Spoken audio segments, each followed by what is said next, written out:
to the Big Apple School podcast. My name is Ken. My name is Natалья. And today, we're going to talk about traveling. It's a great topic for discussion. I totally agree. So, Ken, why do people travel? Well, people travel for different reasons. Of course, it's a way to break away from their daily routine and do something that's different. Yeah, and people need to disconnect from the pressure of being available by phone, email, or social media. Of course, they cannot just think about their work all the time or their studies if they are students. Yes, right. And people can visit their friends, their relatives who live in different countries. Yeah. And that's what I do sometimes with my friends who live in Kazakhstan, where you come from.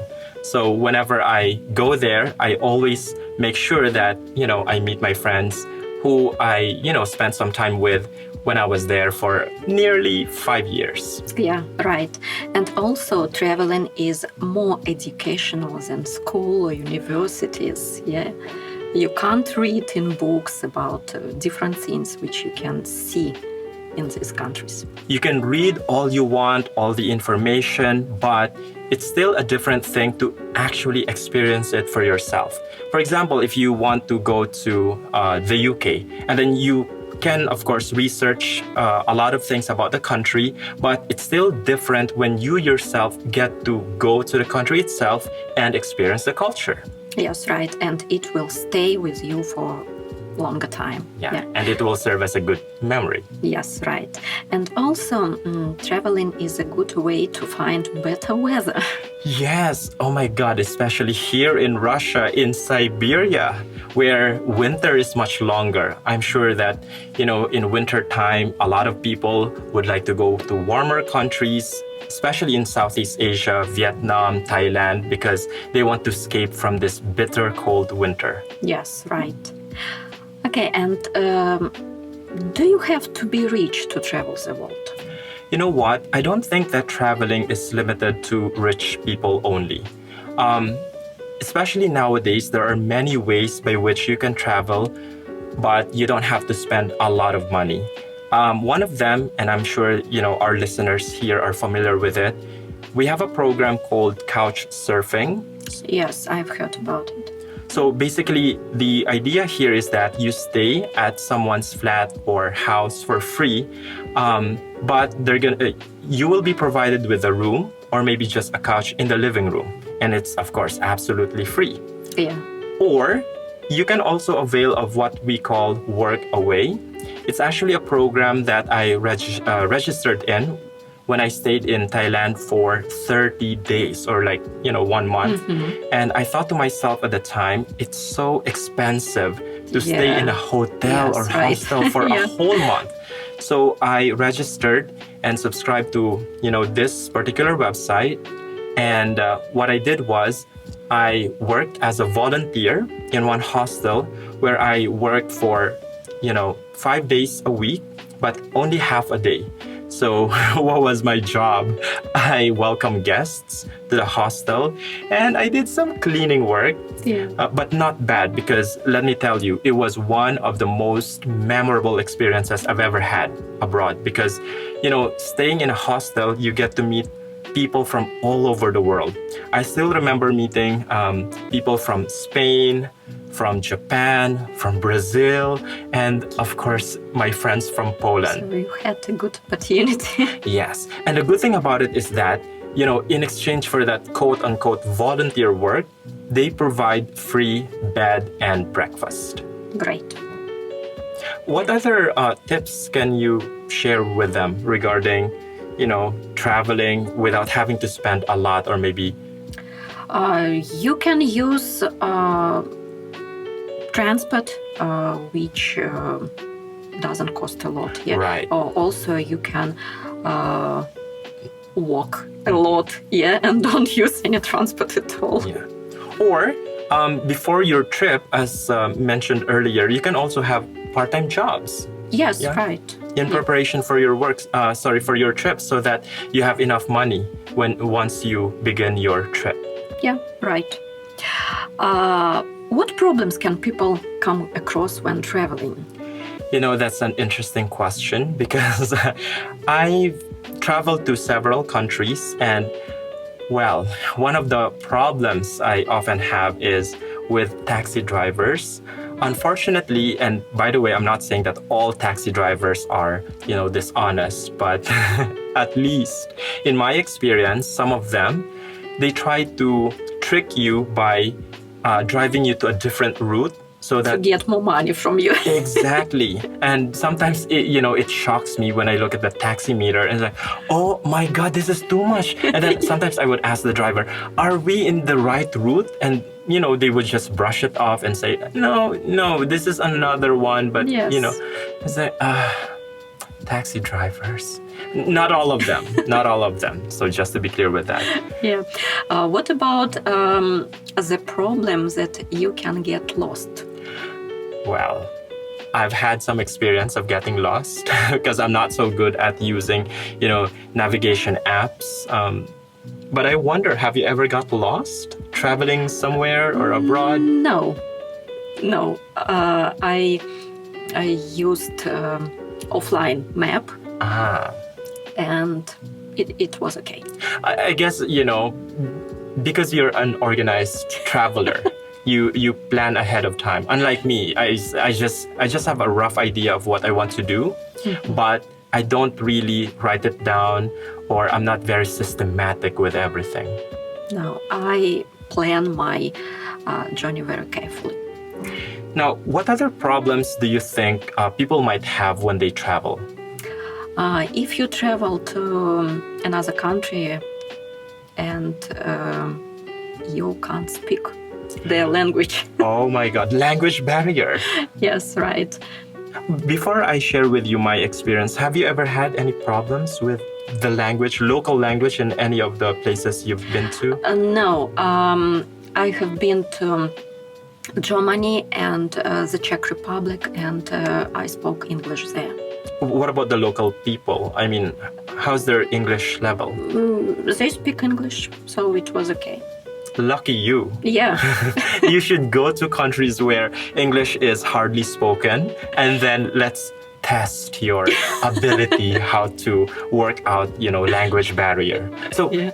Are you telling us then that you've never had any language barrier or any sort of problems with language? Yeah? No. Okay. What about you? Oh, God. Tell us about your experience. One particular experience that I remember was in Indonesia. I wanted to buy a pair of sandals, but then again, I didn't know how to, say it in their language, which is Bahasa Indonesian. The problem also is that not a lot of people in Indonesia can actually speak English. And so I had to use my hands and just point like, I want this. And then I wanted to know the price. So I just said, how much? And then I showed them the calculator on my phone so that, he'd understand that I was asking for the price. And he just wrote the price that I had to pay. Yeah. And do you think that it's necessary to learn some phrases, some words from local language? Well, I don't think it's very necessary, but it would be nice to learn at least some basic phrases, because by doing so, you are showing courtesy or respect to the people of that country. Besides that, by learning some basic phrases, you make those people feel good about you, so they tend to warm up to you because, wow, to their mind, they'll think that, wow, he exerted some effort to really, learn some phrases in my language, and therefore it makes them friendlier towards you. Yeah, right. Okay. By the way, did you try to learn any basic phrases when you were abroad? When I was in the Czech Republic, I learned some phrases, but now I don't remember them. Oh, but you took the effort to really... Yes, of course, yeah. Oh, wow. Yeah. What about in Germany? Because you said that you've been to Germany. No, in Germany I didn't try to learn any words because I was in the conference and there were a lot of people in our group, and I didn't need to communicate with other people. Got it. Yeah. What means of transport do you prefer for traveling? That's an easy question. Of course, the plane, it's the fastest. However, as much as I appreciate it, because of its speed, the problem these days is that I'm starting to hate it. Why? It's because of the very limited space. Don't you feel uncomfortable? Like when you sit on the plane, especially when you are in the middle seat. Yes. Oh God, your movements are restricted. You are not able to sleep well. I just hate the feeling. Yeah, I have the problem. I can't sleep on planes. So what do you do then when you can't sleep? I just try to watch TV, to watch films, maybe or read something. That must be, uncomfortable. Yes, of course, but... You feel very sleepy, but for some reason, you just can't. Yeah. And the thing about planes is that you're also limited with the opportunity to stand up, to go to the toilet. Even the aisle itself, it's not like very spacious that you can run around or just, stand up and walk whenever you want to. This is not a ship. This is not a train that, gives you the opportunity to somehow go to other, parts of the vehicle. For the plane, it's very restrictive. Yes, right. Do you remember your longest journey on the plane? I think that was I was supposed to go back to the Philippines from Almaty, Kazakhstan, but it took me 2 days because my previous director, she made a mistake. She bought a ticket that only ended in Malaysia. Oh. So in total, I told her, I am not from Malaysia. I'm going back to the Philippines. Dear. Why do I have a ticket only for Malaysia? And then, she had to buy a new one. But then again, even the ticket from Almaty to Kuala Lumpur, it had a connecting flight. So I had to stop over at Abu Dhabi. So I had to spend some time there before I catch my next flight. Airport, yeah.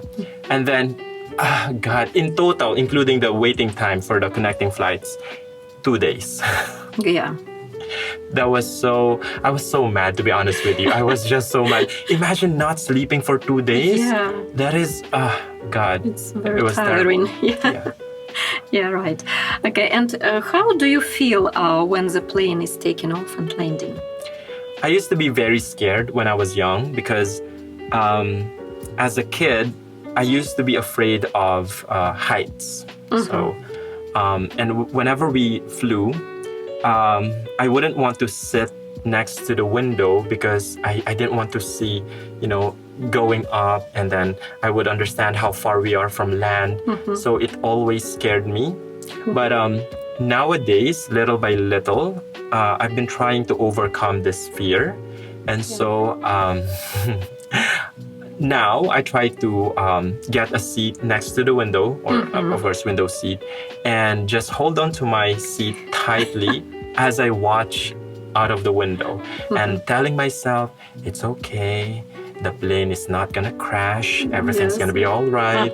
So, but it took a while. But at least now I can proudly say that I can do it. And I like to believe that I'm not as scared anymore as before. Yeah. But to be honest, I love these moments. You love? Yeah, when plane takes off, it means that your journey starts. Oh my God. How I wish I could, also think like that.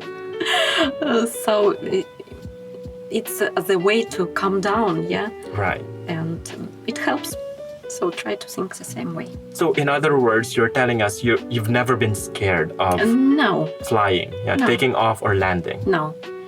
You don't it's not a problem.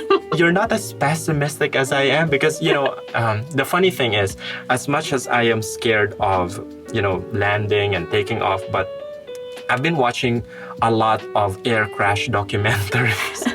And the last time I flew, when I went to Moscow, God, I imagined in my mind, oh my God, this plane is going to crash. What am I gonna do? And then all those, videos that I saw, it was almost like a flashback because I would see vivid details of the planes, crashing, breaking apart, mid-air. Wow, everything is in your head. Yeah. I know. It's too crazy of me to be watching those, documentaries when I'm actually a bit scared of flying. Yeah, right. Okay, and let's talk about luggage. How much luggage do you usually carry? As time goes by, I realized that it would be more convenient if you just travel with, not a lot of things. As much as possible, maybe just one luggage, a carry-on bag, or, in my case, a backpack, and making sure that everything that I need is there. I don't need to... I used to take with me one huge camera. But then again, I thought to myself, anyway, I have a very good phone, and the resolution itself is high enough for me to take, great photos. So for me, that's enough. Yeah, right. And what are some things you always take with you on a trip? Well, as I've said, just my smartphone. And of course, some clothing items. The basic ones are jeans, maybe a pair or two pairs of shoes or sneakers. What else? Mostly t-shirts. I don't take with me toiletries because anyway, they are provided in the hotel or hostel. My power bank, which is very important. And my vitamins and food supplements. Because, I tend to become paranoid when I don't take at least, one tablet. I feel like my day is not complete. Yeah, it's very important for you. What about you? What do you take with you? I always take with me a hairdryer and an umbrella. Have you ever experienced going to, say, for example, one country and then it rained? Yeah. Okay. It was. So it paid off to bring with you an umbrella. Yeah. And how long does it take you to pack your bag? Before, I would take a lot of time because I wasn't sure of which items to take with me. And then I wasn't very organized because I would just, okay, maybe I'll need this or that without really thinking if they are necessary or not. So I always make a list of all things which I need to take. And then maybe after some thinking, you cross out those things which you don't need. You do it so systematically. It's almost like preparing for a lesson. Like a classroom, lesson. Yeah. But of course, we wonder, apart from the hair dryer, what else? Umbrella. What other things do you take with you? The usual things which all women need. Oh, okay. All, women essentials. Yeah. Yes. So how many bags or luggage do you take with you? I try to take only one bag. But it will be full packed. Oh, and I can just imagine it must be heavy. Yeah. Yeah, right. Okay. But when you travel, I'm just curious. Do you travel alone mostly or with company? No, with a company. Yeah, I travel with my son or with my friends. Not alone. So you've never traveled alone? Yeah, no. Would you ever consider traveling alone? No. Why not? I have never thought about it. Okay, it's a good idea. Maybe. Do you think you would manage if you were to travel alone? Or would you be worried? I will try in the future.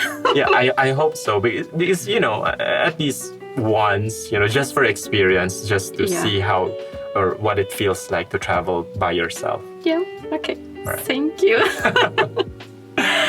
Okay. Have you ever met anyone interesting when traveling? Well, mostly I travel alone, but I'd like to share one experience of mine. It happened recently. There was my last trip was in Israel, in Tel Aviv. And to be honest, when I went there, I was kind of not necessarily lonely, but it just, felt I felt like something was missing because I couldn't speak to anyone, discuss certain things. Is it okay for you to start conversation with a stranger?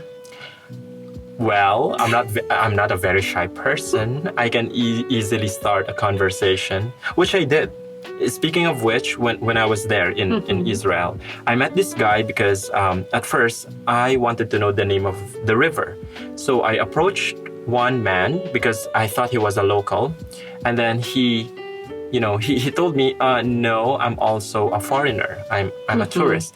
Oh, I'm so sorry. Where are you from? And then he said that he's from Hanover, Germany.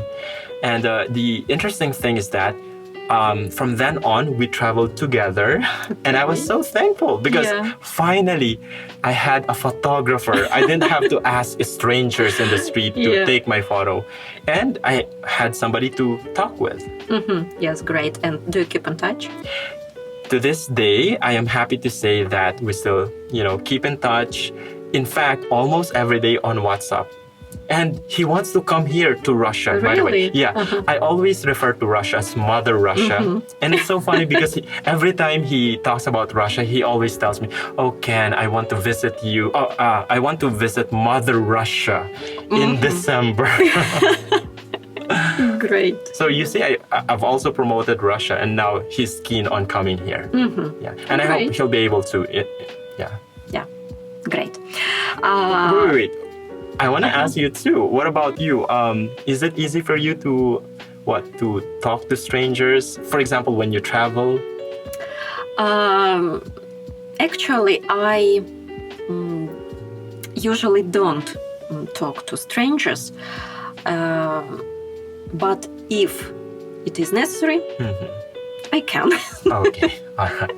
Well, I guess part of the reason is that you're well organized. Maybe. So you already have the list of activities, and making friends with local people is not part of the agenda. Right? Yeah, maybe. Yes. What do you think of hitchhiking? Have you ever tried?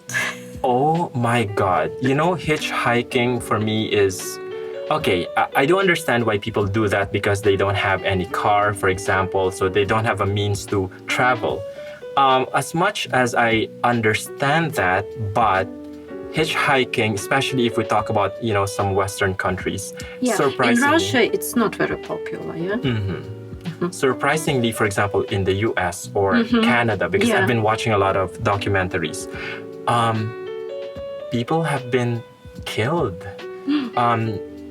So it's very dangerous. I don't wish to say this, but the truth is some of them, for example, most of them are women. They are sexually assaulted and then, killed. And then their bodies are just left in some, remote areas. And I don't know. I guess, their respective governments should do something to address this problem because really, you have to, later after the show, I'm going to give you some links to understand better the problem of hitchhiking and, the deaths that are related to this because maybe it's, I don't know. So you said that it's not popular here, right? But do people do this? In Russia, I think no. So it's not something that most people do, yeah? Okay, because even in my country, in the Philippines, I don't think, do we do that? Maybe in some remote places, but I don't think it's a very common thing to do. Yeah.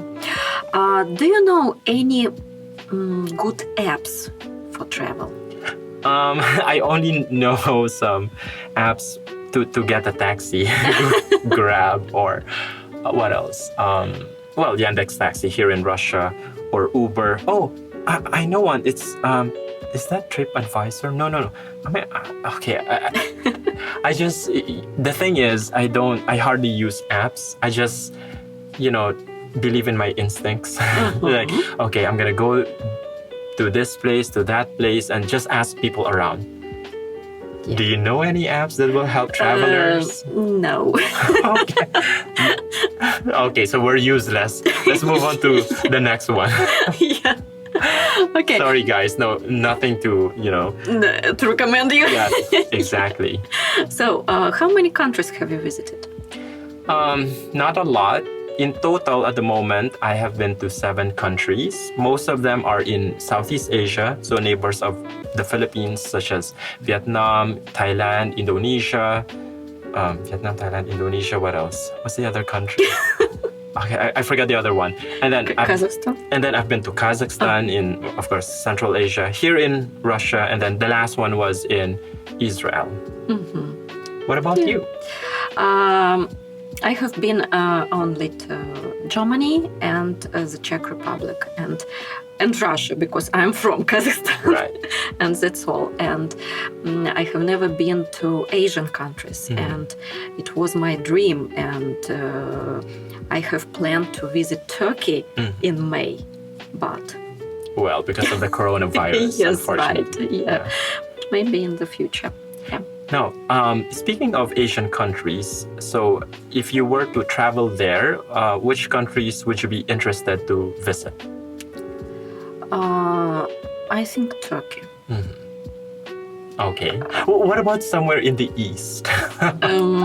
It's like I'm promoting, Southeast Asian countries.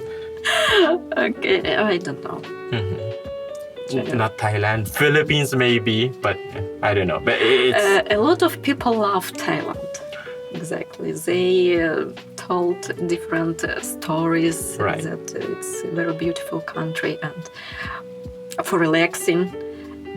But maybe it will be the second country after Turkey. So, okay, besides Turkey, what other countries would you like to visit? I would like to visit Italy. Why Italy? It's capital of fashion. Okay, right. And it's a beautiful country, I think. Absolutely. And they have a lot of places there that are worth visiting. Naples, yes. Venice, Milan. Yes, right. Okay, and what country would you like to visit?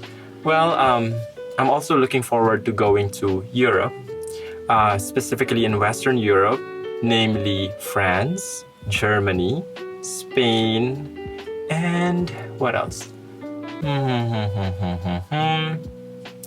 Okay, at least those 3 countries. Why France? Because, as a young boy, when I was back in the Philippines, I always wanted to go to Paris. Yeah. I know it sounds very cliche, but I want to see the Eiffel Tower. And I want to hear French language from French people, because that's one of the languages that, I wanted to, study when I was at university. In fact, when I was, at university, I was choosing among 3 languages, Japanese, Korean, and French. French because I like the way the language sounds. Is it an easy language to learn? To be honest with you, I don't know, because I didn't really choose it, because I ended up, studying Japanese. Because at the time it was more practical for me to learn it, because my mom, basically, my half-sister, my stepdad, they live in Japan. And so I thought I have better chances to use the language, unlike French. To be honest with you, I don't have any friends from France. So I don't, I thought, so what am I going to use it for? So, and then Germany, because I want to visit my friend Daniel. I just want to see it for myself. And anyway, Germany is also rich in history. I'd like to see, what they have to offer. Yes, right. And then Spain, okay, I'm going to sound cliche again. I want to go to Barcelona. I want to see, how do you call this church? This historic old church? I forgot that. Okay, but I'm sure our listeners know that. Any other countries, by the way, besides Italy? France. Vive la France. Yes, right. Okay. And do you think that it's possible to visit all countries in the world? I'm not saying it is impossible, but it would be very difficult because you will need, let's be honest, you will need money for that. Yes, right. It's not just money, you will need time as well. So I think it's possible, but you need some funding. Yes, right. You need resources for that. Mm-hmm. And also it depends on a person's goal. Absolutely. Yes, and maybe it's important quantity Right. or quality. For me, it's more of quality. Yes, right. Well, I guess that's all the time that we have for today's podcast. This has been a Big Apple School podcast. Thanks for listening to our topic today, which is about traveling. So, see you again. Goodbye. See you next time.